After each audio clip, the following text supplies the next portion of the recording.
À medida que redes estaduais, municipais e privadas de todo o país avançam ou recuam nos projetos de reabertura, mesmo que parcial, de escolas, e enquanto o Brasil vive seu momento mais crítico na pandemia até agora, as atenções naturalmente se voltam aos cuidados de higiene, à infraestrutura física escolar e ao distanciamento social praticados por estudantes. Embora tudo isso seja indiscutivelmente crucial, é importante também ter em mente que o principal agente de contágio nessa cadeia pode não ser a criança, mas sim o adulto, até mesmo adultos que sequer estejam dentro da escola. Esse alerta, ainda mais válido em um momento de alta das infecções no país, vem tanto de estudiosos quanto da Organização Mundial da Saúde, OMS, que explicam que, nos focos de Covid-19 identificados em escolas pelo mundo, até agora, relativamente poucos, acredita-se que, na maioria dos casos, o vírus tenha sido levado para lá dentro por conta do comportamento de adultos próximos, e não do das crianças. Durante toda a pandemia, Gouvant e 12 colegas têm estudado o comportamento de doenças infecciosas em crianças e adolescentes em Paris, a partir dos dados de 972 mil atendimentos em 6 prontos-socorros infantis da capital francesa e arredores, entre 2017 e 2020. Durante o primeiro lockdown na França, em junho e julho, quando as escolas ficaram fechadas, as visitas e internações em prontos-socorros pediátricos caíram, respectivamente, 68% e 45% em relação a anos anteriores, ou seja, as crianças ficaram muito menos doentes de modo geral, de males como bronquiolite ou gripe, por exemplo. Quando o lockdown foi aliviado para todos e as escolas reabriram, esses atendimentos pediátricos voltaram a subir, à medida que os franceses relaxaram nas medidas de distanciamento social. No entanto, no segundo lockdown francês, as escolas se mantiveram abertas com medidas de controle, mas o governo endureceu o isolamento para a população adulta. Daí, mesmo com as aulas presenciais em curso, as infecções infantis voltaram a cair em Paris. As lições inesperadas desses resultados, diz Gouvant, são de que o adulto tem um papel fundamental na transmissão de doenças infecciosas para as crianças, e isso é particularmente importante no caso da Covid-19, uma vez que estudos até agora apontam que crianças de até 10 anos adquirem e transmitem o vírus com muito menos frequência do que as mais velhas ou os adultos. As conclusões dos pesquisadores franceses são reforçadas por um levantamento de outubro de 2020 da OMS, compilando estudos e informações globais a respeito da volta às aulas. Destacando que os estudos até agora têm alcance limitado, a OMS afirmou que, nos surtos identificados dentro de escolas, na maioria dos casos de Covid-19 em crianças a infecção foi adquirida dentro de casa. Nos surtos escolares, a probabilidade maior era de que o vírus tivesse sido introduzido por adultos, prossegue o documento. A transmissão funcionário para funcionário foi a mais comum, a transmissão entre funcionários e estudantes foi menos comum, a mais rara foi de estudante para estudante. Em última instância, portanto, manter a segurança sanitária das escolas abertas é obrigação primordial de gestores, mas também responsabilidade coletiva de toda a sociedade, explicam os especialistas. Aglomerações, deslizes no uso de máscara ou outros comportamentos de risco adotados por adultos que têm contato, mesmo que pequeno ou esporádico, com crianças podem acabar, inadvertidamente, levando o coronavírus para dentro do ambiente escolar. François Gouvant diz que esse risco aumenta quando os adultos, às vezes sem querer, baixam a guarda nas medidas básicas de distanciamento social. É o que ele observa na França. Temos esse problema até com profissionais de saúde. Nos focos ocorridos entre eles, na maioria das vezes, o coronavírus não veio dos pacientes, mas da interação entre os próprios profissionais, por exemplo, quando almoçam juntas ou tomam café, lado a lado, 8 pessoas na mesma sala, explica. Quando estão interagindo com os pacientes, eles, profissionais de saúde, colocam máscaras e tomam todos os cuidados. Mas entre si, eles relaxam. Isso vale para qualquer profissão, quando se adotam comportamentos de risco, prossegue o médico.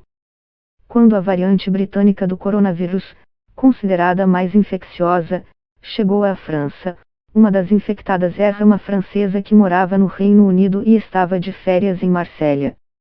Em uma semana, essa mulher havia feito contato com outras 42 pessoas. 42 pessoas. São mais contatos interpessoais do que eu faço em 3 meses. As pessoas precisam ser responsáveis. De modo geral, os dados internacionais têm mostrado que o nível de contaminação entre crianças acompanha o dos adultos, ou seja, sobe ou desce, embora em menor quantidade, à medida que a quantidade de infecções sobe ou desce entre adultos. Elas, crianças, parecem mais seguir a situação do que impulsioná-la, disse a revista Nature o epidemiologista Walter Haas, do Instituto Robert Koch, em Berlim.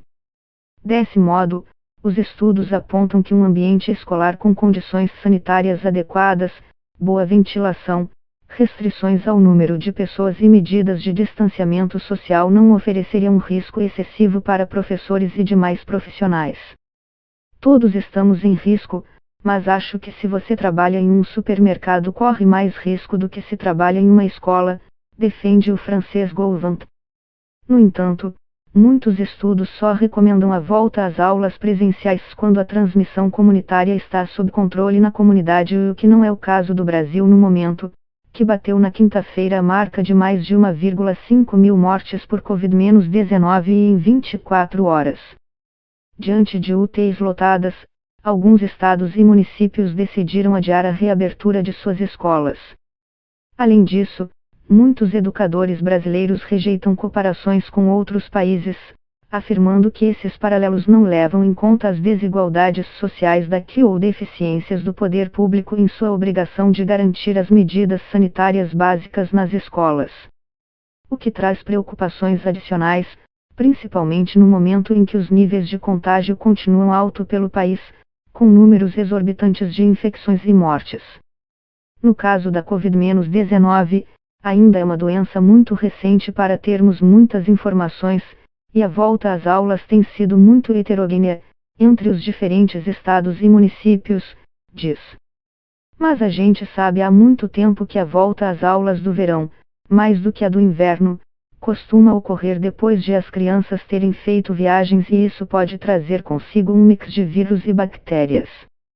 No entanto, é indiscutível, diz Lotufo, que as ações dos adultos podem ter efeitos colaterais dentro das escolas. A responsabilidade do adulto sempre foi crucial, nesta pandemia. Aquele tio que aparece para jantar pode contaminar o sobrinho, que contamina 5 amigos na escola e que levam o vírus para os pais, diz. E esse ciclo pode eventualmente tornar a sala de aula um foco do novo coronavírus, principalmente se não for adotado um protocolo rígido pelas escolas e respeitado pelos pais, alunos e equipes. Isso tem sido cobrado do poder público por entidades representantes de educadores. Nós continuamos bastante preocupados com a situação da pandemia em nosso país.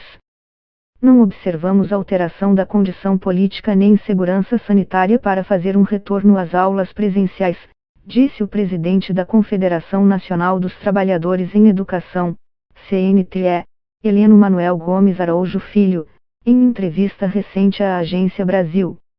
Do lado dos pais, apenas uma minoria, 19%, disse confiar muito na capacidade de escolas públicas brasileiras se adequarem aos protocolos de segurança sanitária na reabertura, segundo pesquisa do Datafolha feita com pais e responsáveis entre novembro e dezembro, sob encomenda de fundações educacionais.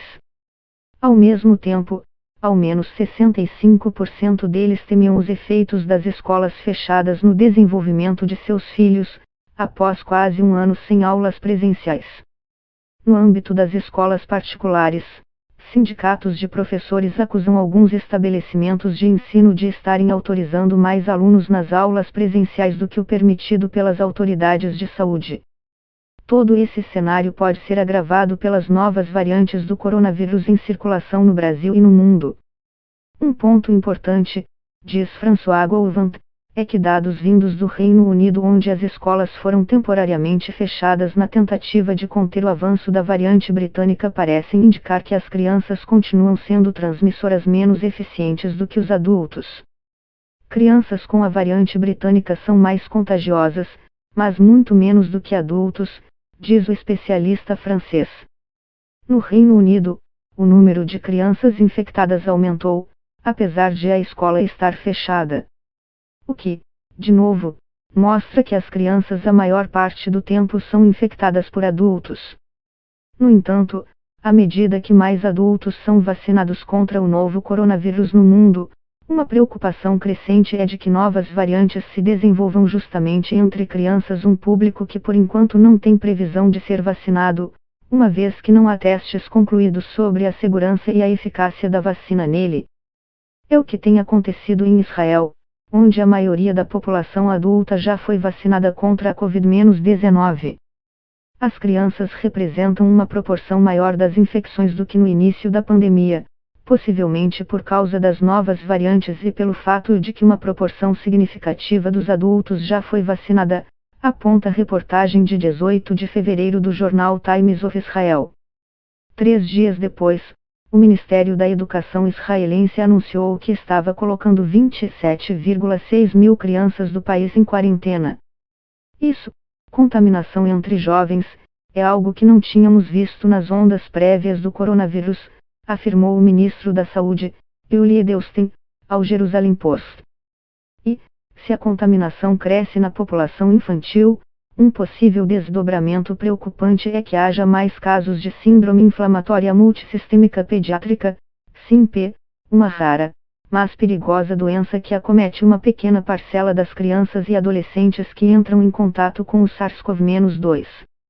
Em geral, essas crianças adoecidas passam sem dificuldades pela Covid-19, muitas vezes, assintomáticas ou apenas com sintomas leves, mas algumas semanas depois da infecção desenvolvem sintomas mais graves, como febre persistente, ao menos 3 dias, mal-estar e, em parte dos casos, problemas gastrointestinais, como diarreia, vômito e dores abdominais, manchas e coceiras no corpo e conjuntivite.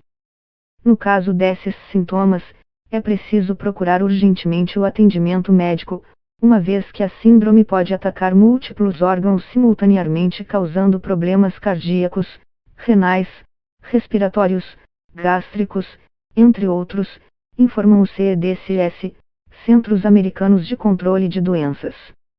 Nos EUA, o CDC identificaram, até 8 de fevereiro, casos de SIMP, com 30 mortes. No Brasil, o boletim epidemiológico mais recente do Ministério da Saúde, de outubro de 2020, identificou 319 casos entre crianças e adolescentes de 0 a 19 anos, com 23 mortes. O mais importante no caso da SIMP é buscar atendimento rápido no caso de sintomas persistentes, afirma François Gouvant, que também é coautor de um estudo recém-publicado no periódico JAMA sobre o tratamento da doença. Segundo o estudo,